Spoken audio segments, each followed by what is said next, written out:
The blast came quicker than his brain could process. 1 second.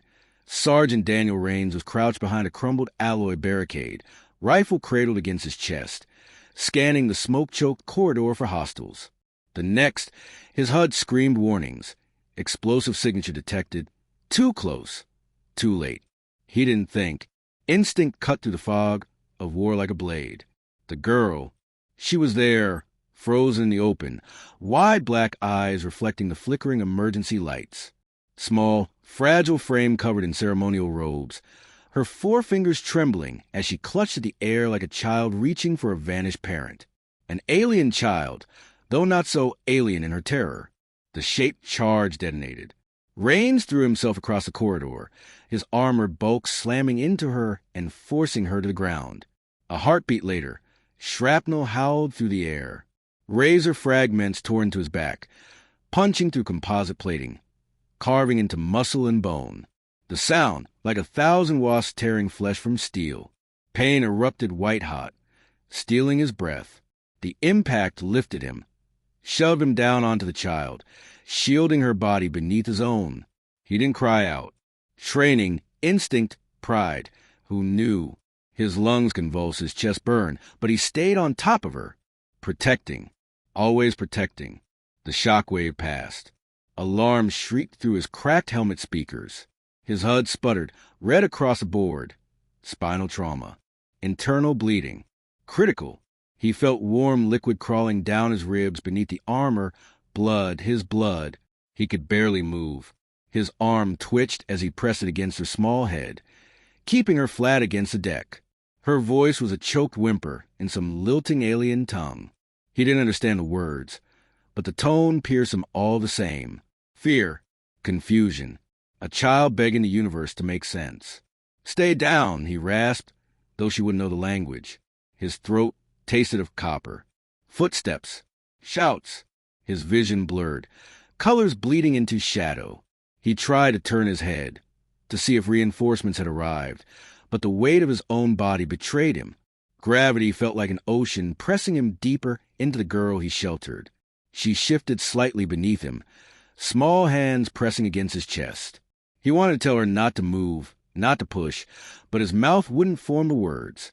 Her face filled a sliver of his vision. Smooth, pale skin, delicate crest running along her forehead, those enormous dark eyes shimmering with tears. Not human, but still so young, so painfully alive. Why had she been here? Wrong place, wrong war. None of that mattered. He had saved her. That had to matter. A voice echoed, distant, guttural consonants vibrating through the floor. Another alien tongue. He couldn't parse it, though the urgency was universal. More hands were on him now, pulling, lifting. His body screamed at the movement, and he nearly blacked out from the jolt of pain. The girl's tiny fingers clutched his wrist. She refused to let go, even as others tried to pry her away. Her grip, impossibly strong for someone so small, anchored him. The edges of his vision collapsed inward. Black tunnels. Fading sounds. I did my job, he thought, though part of him wondered why he'd leapt. Orders hadn't told him to. No one would have blamed him for diving for cover instead. But the answer was obvious, even as consciousness drained from him. Because she was there. Because she needed someone. Because he was human. Darkness swallowed everything. He floated. At first, Daniel thought it was death, the nothingness, the void. But then came sensations, faint and fractured. A cool liquid hissed against the skin. A rhythm beat steadily, not his own but imposed upon him. His lungs burned with a cold fire, as if something was forcing air into him. Voices again layered, overlapping, musical, guttural, electronic. Not English. Not any language from the colonial sectors he'd learned. But they were close, all around him, watching, waiting. He tried to open his eyes. Pain shot through his skull, but light trickled in. Soft bioluminescent glow. Not harsh LEDs, not human medbay white. Organic. Alien. Shapes loomed above him. Tall figures with translucent skin glimmering under the glow. Smaller figures clustered near his side. Eyes. So many eyes reflecting. He was surrounded. A single word slipped from cracked lips before darkness dragged him under again, where the first thing Daniel Raines registered was the sound, a low, resonant hum, like a cathedral filled with tuning forks. It wasn't the harsh beeping of human medical monitors. This was organic, a vibration that seemed to ripple through his bones. He inhaled sharply, instinct demanding air, and his lungs obeyed, but with difficulty. Each breath dragged across his chest like sandpaper. He coughed, tasting bitter antiseptic instead of blood. When his eyes opened, he expected a sterile white ceiling. Instead, he found himself staring at a translucent dome, pulsing faintly with veins of bioluminescent light. The chamber breathed, walls expanding and contracting as though alive. Not human, not even close. He sat up with effort, every muscle protesting. His chest was wrapped in flexible plates that shifted like scales, glowing faintly as they contracted around his ribs. Alien medtech. Somehow, it was keeping him alive. Movement drew his gaze. Figures circled the pod. 8, maybe 9. They weren't uniform. Some tall and insectal, with glistening carapaces that shimmered green in the light. Others were smaller, cloaked in flowing garments, their elongated heads adorned with crest-like ridges. A few hovered rather than stood, drifting on faint anti-gravity fields built into their bodies. Or were those machines grafted into flesh? Different species, different worlds, gathered together. And every eye, compound, slitted, multifaceted, was on him. Daniel's hand twitched toward his hip by reflex, reaching for a rifle that wasn't there. He was unarmed, vulnerable. Then he noticed her. The girl. She stood closest to the pod, robe singed from the explosion, a pale scar along her cheek where shrapnel had grazed her. Her dark eyes locked onto his, wide, filled with relief so raw it nearly broke him. She whispered something, her voice trembling. The words were unintelligible, but the meaning was clear enough. "You're alive." Daniel swallowed. His throat was raw, but he managed a rasp. "You okay?" She blinked, startled by the human words. Then, as if realizing what he meant, she nodded rapidly, the crest on her forehead trembling with emotion. One of the larger figures stepped forward. Its carapace gleamed, its limbs clicking softly as it leaned closer. A translator device buzzed against its chest, and suddenly a voice echoed in passable Standard Galactic. "You live?" It wasn't a question. Daniel forced a smirk, though his face ached. "Against all odds, yeah. Can't say the same for my uniform." The alien didn't react. Its compound eyes reflected his image back at him, unblinking. Around the chamber, others exchanged murmurs in their own tongues, clicking and thrumming. Finally, the translator spoke again. "Why did you shield the child?" The bluntness caught him off guard. He frowned. "Why?" "Because she was going to die. You would take the explosion for her?" The tone was neutral, not incredulous, not admiring, merely curious. "Yeah," Daniel said. His voice cracked, but he pressed on. "She was in the open. I wasn't. I could move. She couldn't." Simple math. The chamber erupted in layered voices, some sharp, others subdued. The translator didn't bother parsing all of it, but he caught tones of disbelief, maybe even disapproval. The girl raised her voice then, stepping closer to his pod. Her words were urgent, emotional, hands gesturing wildly. She spoke directly at the others, her crest rising and falling as she pleaded. Whatever she said quieted the room.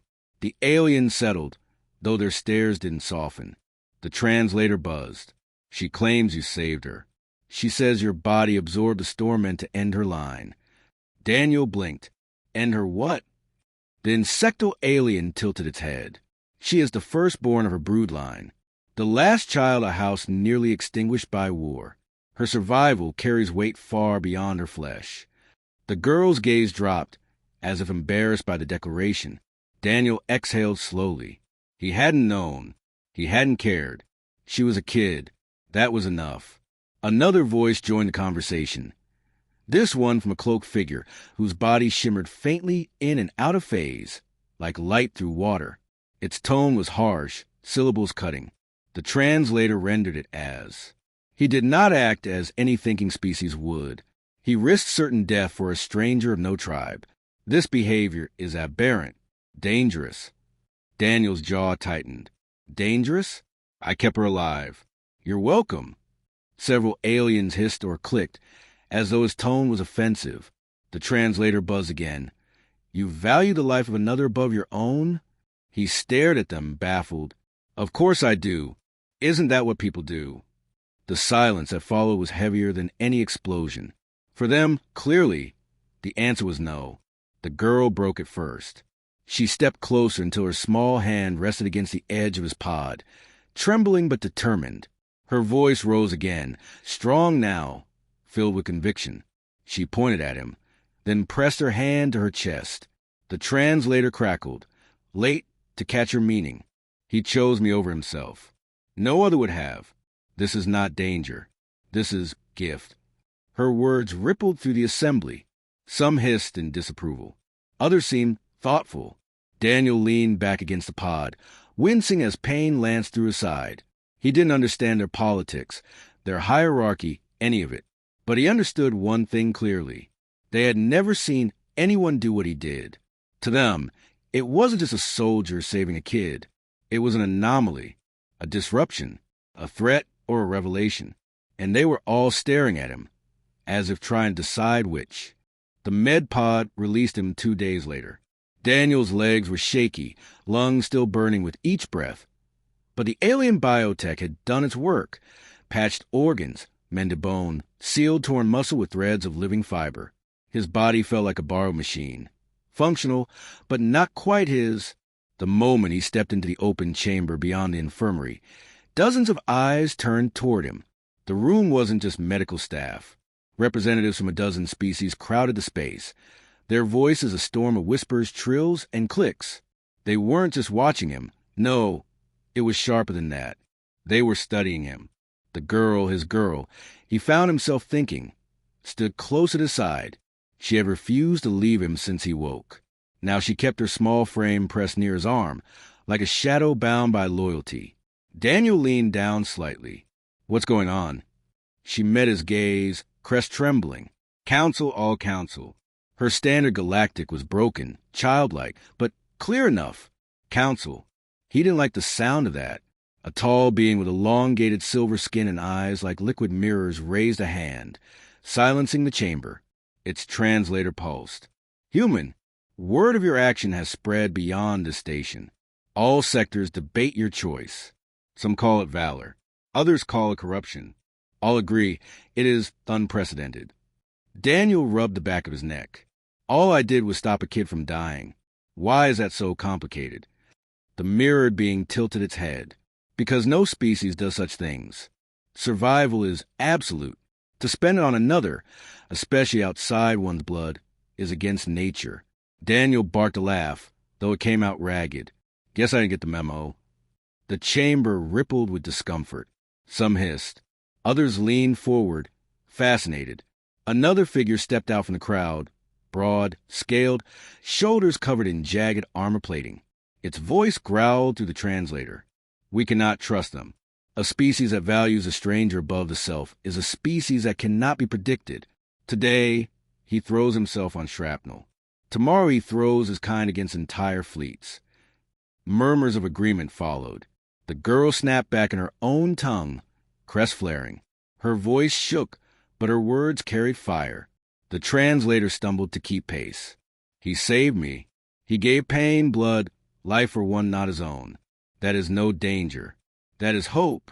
If he is danger, then he is danger we need. Her defense cut through the noise. The chamber fell silent again, though not settled. Daniel exhaled slowly. He could feel the weight of it now. His action wasn't just a split-second instinct anymore. It was a fault line running through alien politics. Reverence on one side, fear on the other. And he was standing in the middle. They didn't keep him confined. Not exactly. But everywhere he went on the station, eyes followed him. Dock workers froze mid-task when he passed. Traders whispered and pointed. Soldiers, their equivalent of Marines, stiffened, hands inching toward weapons they wouldn't dare draw. The girl walked with him, Always, she became his translator, guide, and he suspected protector in her own way. She explained the stairs, haltingly. Some think you blessing, some think curse. None forget. He stopped in the promenade, staring out a viewport at the endless swirl of stars. The thought hit him then, out there, beyond the station, whole civilizations were talking about him, about one human. And none of them understood that, back home, it wasn't rare at all. Soldiers, medics, firefighters, hell, parents. Humans threw themselves between danger and others every day. It wasn't alien. It was human. But in this galaxy, that single act had made him an anomaly, a myth. The storm broke sooner than he expected. Late into the station cycle, alarms blared through the corridors. The girl burst into his quarters, crest rigid with terror. Council guard coming. Not safe. Daniel was on his feet instantly, ribs aching but adrenaline overriding pain. Who? She shook her head, eyes wide. Faction fear you. They take you. Dissect, study. He didn't wait for more, grabbing the half-rigid chest plate he'd been given. He pulled it over his torso and followed her into the passageways. But the guards were already there. He counted 6, towering reptilian soldiers, rifles humming with energy. Their leader stepped forward, voice booming through a translator. Human, you will come. The council requires knowledge of what you are. Voluntary compliance is advised. Daniel raised his hand slowly. Yeah, see, that doesn't sound voluntary. The girl clutched his arm. Don't go. They break you. The soldiers advanced. Something in him snapped. The pain, the whispers, the endless stares. He'd had enough. His instincts, honed from years of combat, took the reins. When the first soldier reached for him, Daniel moved. His elbow cracked into the alien's mandible with bone-breaking force. The soldier crumpled. In the same motion, Daniel ripped the rifle from its grip and fired short, controlled bursts. Not to kill, to disable. 3 more dropped, weapons sparking from precise shots. The others froze, shocked that a half-healed human had dismantled their squad in seconds. Daniel leveled the rifle, chest heaving. You want me dissected? Try harder.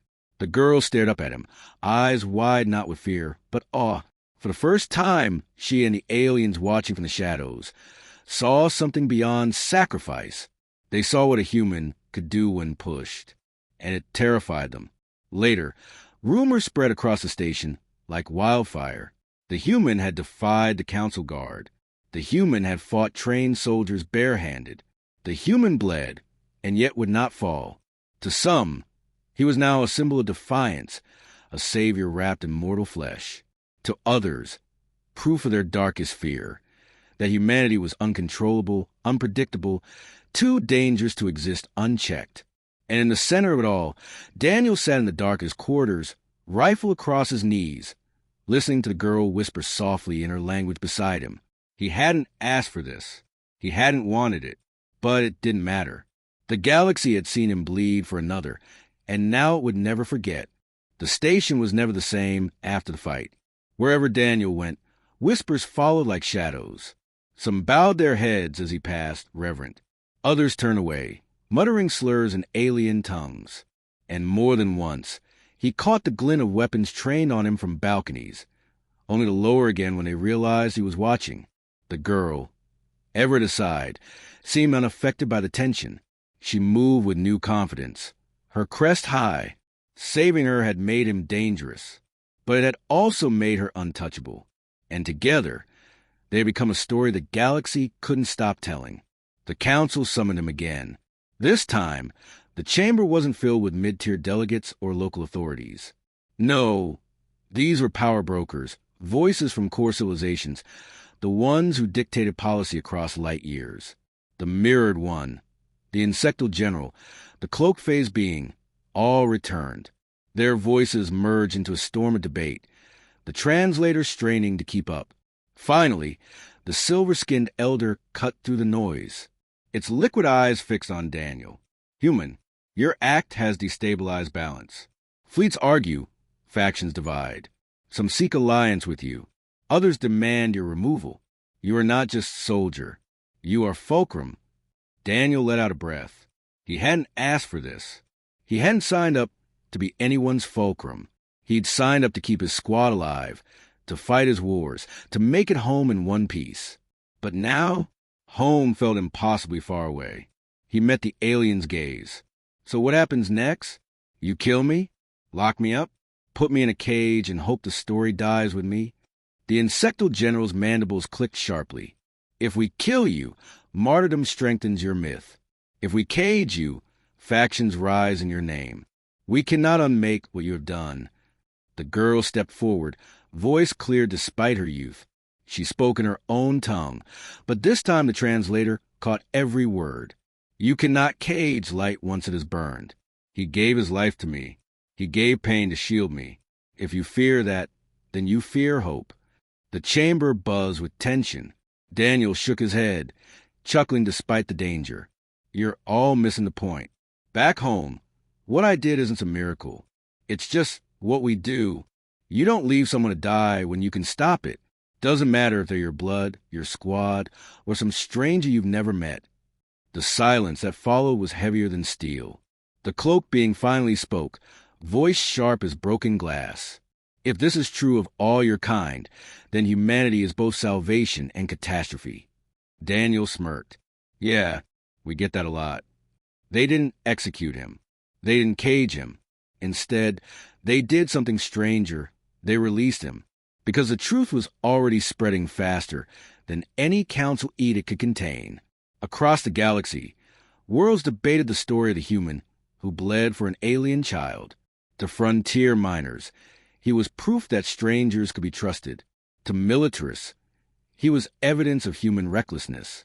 To rulers, he was a variable they couldn't calculate. And to the oppressed, the forgotten, the weak, he was hope incarnate. The girl, Asha, he finally learned her name, refused to leave his side. She told him her people's ships would carry him anywhere he wished, even back to the shattered colonies humanity had abandoned. But Daniel wasn't ready to return. Not yet. He stood in the docking bay, rifle slung across his back, watching crews load starships. He felt the eyes of the galaxy pressing against him even here, at the edge of nowhere. Asha tugged his arm gently.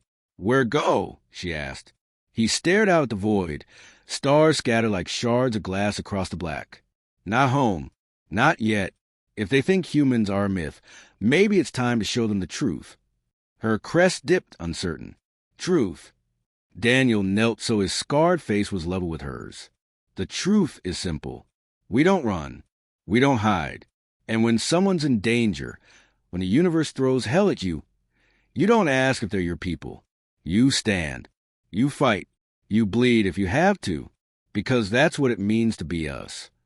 Asha studied him, then nodded solemnly. Then we fight. Daniel smiled, weary but unbroken. Yeah, kid, we fight. Word spread in the weeks that followed. Of a human soldier traveling alien space, no longer just a survivor, but a symbol.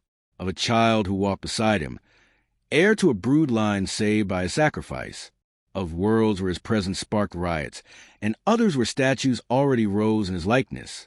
He had become a paradox, too dangerous to embrace, too inspiring to erase. And through it all, he never claimed greatness. When asked why, when pressed to explain, when begged to declare humanity's creed, his answer never changed. I didn't save her because of who she was. I saved her because she needed me. That's all there is to it. That's all there ever has to be. The galaxy thought him an outlier, a singularity, but they were wrong. He was human, and soon the stars would learn what that truly meant.